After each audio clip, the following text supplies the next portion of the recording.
Hi, Sir Ali. Hello. Nasa mga poster mo? Hi, sir. Hello, London. Nasa mga poster mo?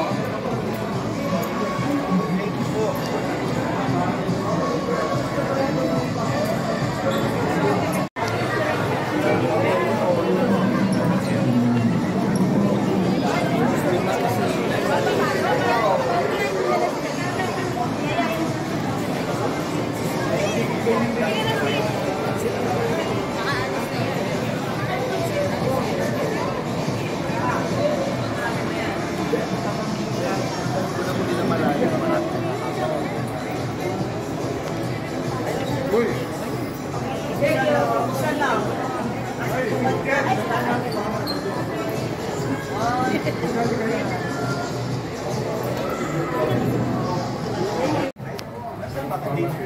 Hello. Don't worry about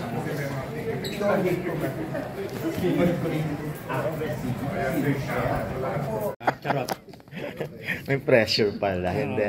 Ano muna kay Enzo kasi syempre, in terms of experience, aside from Rosana Rosa, syempre, ikaw na yung pinaka-veteran dito, di ba? So, anong pwede mong ma-advise muna sa mga baguhan? Since nanggaling ka rin sa mga baguhan, naging baguhan ka rin. Bilang old-timer po. Hindi, first-timer sila. Kaya nga, tanggapin natin. Old-timer na po ako, kumbaga.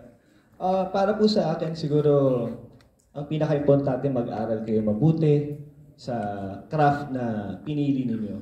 So, syempre, like any other job, dapat pinag-aaralan ito. So, ako, from my own personal experience, ang ginagawa ko kasi, every big role that I get, meron po akong acting coach. Okay. So, pumupunta po ako sa kanya para po makita po niya kung paano ko ina-approach yung mga eksena ko. Kasi gusto ko pong makasigurado na yung tiwala po ni Direk at aming mga producers ay hindi mapupunta sa waste. So, nag-i-invest din po ako sa sarili ko. Saka siguro as an actor, watch good movies. Siguro mag-research kayo yung mga lumang pelikula na timeless na classic. Dahil doon talaga kayo matututo. So, ayun po.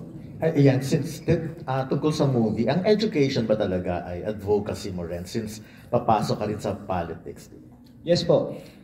Part po ako ng World Vision. So, ang World Vision ay papaaral. Yes po, sumusuporta sa mga bata. At ako po personally, nagsusponsor po ako ng mga bata for their education. For the record, marami na silang.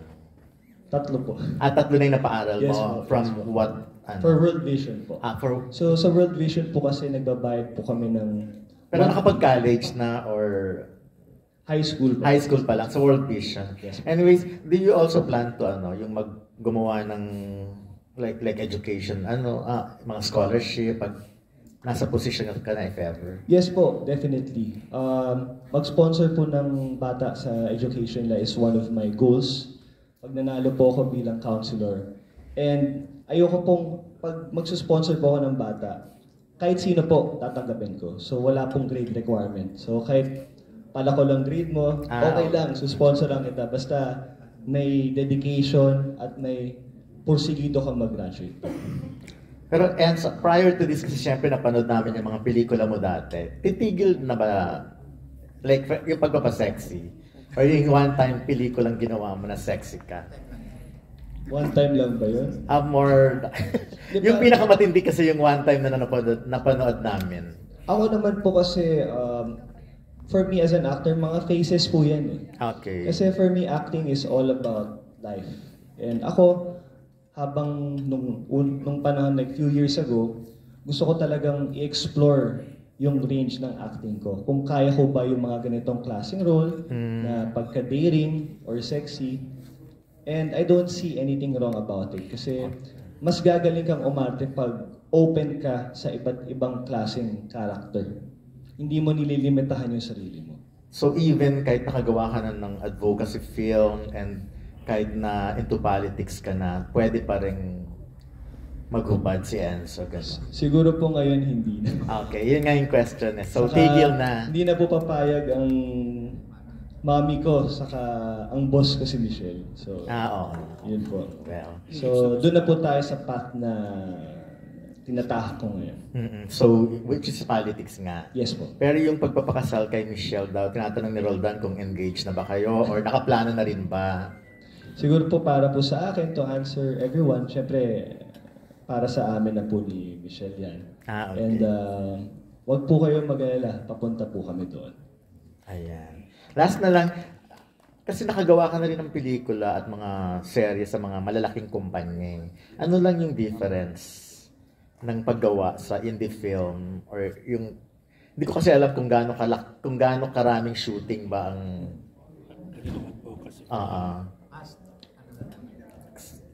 As Aries. Ayun. So hindi yung difference na lang ng paggawa sa mga ganong company ngayon. Para sa akin, there's a big difference, syempre. Unang-una, depende po sa budget po ng pelikula yan.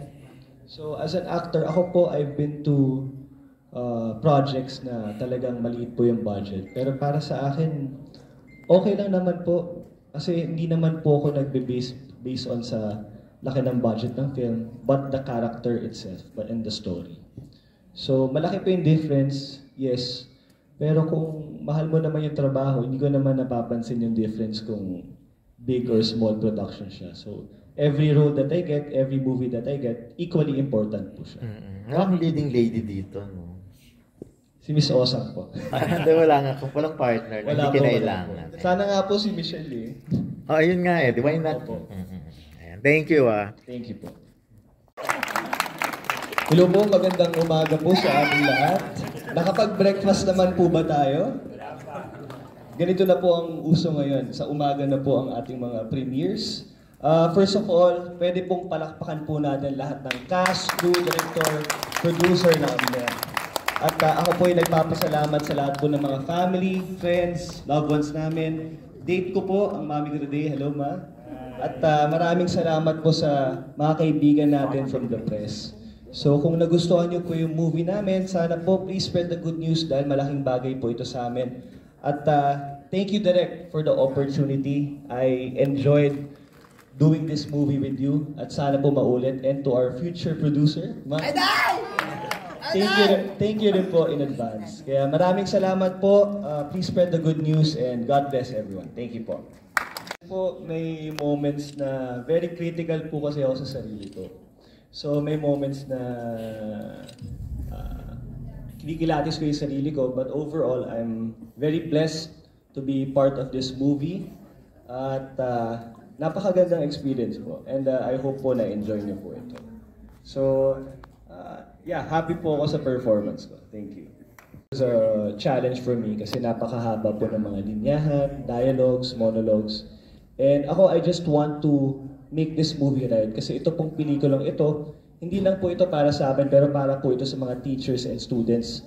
At para po mas lalo silang ma-inspire to keep pursuing their dreams. At yung mga advokasya po ng teachers, sa totoo lang po yung mga teachers po natin, unsung hero po sila. So they don't really get the credit that they deserve. And I hope this movie will be the starting point na para po mas magbigyan pansin po ang ating mga teachers po. Thank you. About perseverance and kung ano man yung mga pangarap mo sa buhay, no matter where you are, where you are from, your dreams are possible and valid. So, hindi porket naggaling ka sa ganitong lugar, hindi mo makakamit ang pangarap mo. So, I just want everyone to know itong pelikula nito na kahit saan ka nang galing, kaya mong ma-achieve yung mga pangarap mo. Thank you. Dito. Para po sa akin, of course, hindi naman po mawawala ang kaba and excitement. And I just hope and pray na magustuhan po lahat ng mga viewers natin ang aming pelikula. And again, this is not for us, pero para po sa mga teachers and students, para mas lalo po silang ma-inspire sa ginagawa nila at sa mga pangarap po ng mga bata. Pero ikaw ba hindi mo pinangarap before na maging isang guro din? O naisip mo ngayon na sana maging guro ka dahil nga, di ba, hero ka dito sa movie? Ako po para po sa akin, in our own way, we can be a teacher. Kumbaga, it all starts with sa bahay natin. At since tumatakbo po ako bilang counselor sa Distrito 5, I feel that I'm also a teacher po para po sa mga tao. Para po malaman po nila kung ano ba yung mga karapatan nila at kung paano din po ako makakatulong sa kanila. Thank you po. Ako po, reaction ko po sa movie, unang-una, it was more than what I expected. Congratulations, Direk. Napakagaling po ng storytelling ninyo. At ako po, nakakatuwa kasi itong movie nito, it's very inspiring. So sana po, lahat po ng mga viewers natin can be their own teacher. Kumbaga, na kung ano man yung mga advokasya nyo, pursue it. Kasi maraming tao ang gusto rin tumulong. So, kung tayo ang magsimula and be the change, we can definitely inspire and impact a lot of people's lives. So, ayun po. Thank you. Saan ka naka-film?